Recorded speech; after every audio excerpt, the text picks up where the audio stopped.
பெருமாள் நேரில் வந்தபோது எடுக்கப்பட்ட 3 வீடியோக்கள். உங்களுக்கு பெருமாளை பிடிக்கும்னா கோவிந்தான்னு கமெண்ட் பண்ணிடுங்க. முதல்ல இந்த பெருமாளோட சிலையிலேருந்து லைவாக தண்ணி ஊற்றிக்கிட்டே இருக்குது. அந்த கண்ணுலேருந்து துடைக்க கண்ணு தண்ணி ஊற்றிக்கிட்டே இருக்குது. பச்சை கற்பூரத்தை கூட அந்த கண்ணு மேலே சாத்தியிருக்காங்க. ஸோ அதுலேருந்து தண்ணி வரக்கூடாதுன்னு சொல்லிட்டு இருந்தாலும் அதுலேருந்து தண்ணி ஊற்றிக்கிட்டு இருக்குது. அந்த டைமில் அந்த சிலை பயங்கரமான சூடாக இருந்துச்சாமா. சூடாக இருந்தாலும் அந்த சிலையில் எந்த இடத்துல இருந்தும் தண்ணி வரவே இல்லையாமா. ஆனால் அந்த கண்ணில் இருந்து மட்டும் தண்ணீர் தாரையை ஊற்றிருக்கு. நீங்கள் கண்ணு முன்னாடி அதை பார்க்கலாம்.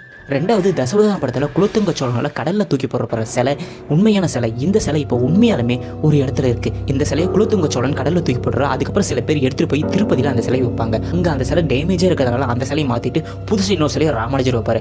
அப்படி எடுக்கப்பட்ட அந்த குலோத்துங்க சோழனால் கடலில் வீசப்பட்ட அந்த சிலை இப்போவும் நரசிம்ம தீர்த்தம் மச்சினில குண்டம் அப்படிங்கிற ஒரு இடத்துல இப்போவும் பாதுகாத்துட்டு வராங்க.